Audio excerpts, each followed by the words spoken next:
Ốc cao nghe nè, mấy chục tay.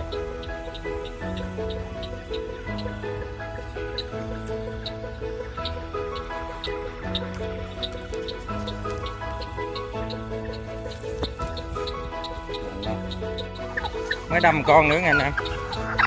Cái gì này?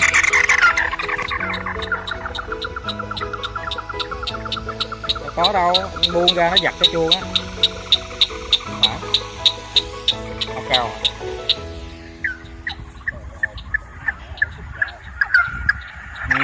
Đó cái dây dở quá.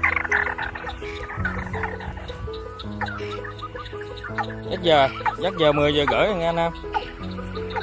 Được nhiêu đây rồi? Cỡ 30 trên ha. Cái này cỡ 30 á. Cỡ 30 rồi nha. Bên đây có lý rồi anh em. Bên đây sống lại rồi. Rồi anh em chờ đợi kết quả nha.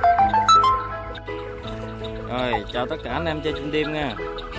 Đêm nay là ngày mùng 3 tháng 12 âm lịch nha anh em. Giờ 8 giờ mấy 9 giờ rồi. Đêm nay chim chạy lại anh em mừng quá. Đó, chắc giờ mình được cả chục anh em. Đó. Em thấy không? Ốc cao chằng nghịch đi đều luôn anh em. Mình hy vọng là đêm nay sẽ dở chặn nha anh em. Đó nha, có chuồng nè. Đó đi nữa nè. Rồi bấm tạm dừng nha anh em, mình gửi chim đó nha. Đây nghe anh em ơi, 3 giờ mấy sáng rồi nghe anh em. Được gần được bồng rồi anh em. Hôm nay cũng đỡ hơn mấy đêm trước. Nên nó chạy lại nè anh em. Đó, sắp đầy bồng rồi nha. Anh em chờ đợi kết quả mình tới sáng anh em. Sáng mình lên kết quả tổng thể cho anh em nha. Rồi nghe anh em, mình về đến nhà giờ chuẩn bị bắt chim anh em coi nè. Đó, anh em đợi nha. Đó, mình bắt cột giò xong mình quay cho anh em coi nha, kết quả nha. Rồi mình cột rồi nha anh em, chùm 10 nha. Đây ốc cao chùm 10 nè, 7 chùm là 70 con. 70 con với 7 chằng nghịch với 2 quắc khô. Đây nè. 2 quắc nè. Một con tơ con già nha anh em. Tiếng mình quýnh nó không kén chim.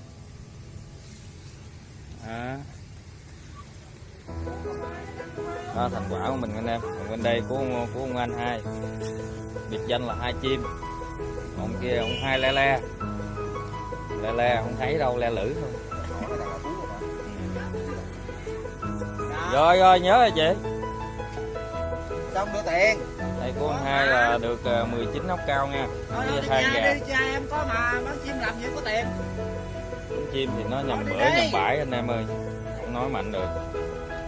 Nói hay được. Có tiền rồi mà đưa tiền đổ xăng kìa. Tưởng đêm rồi dở chặn.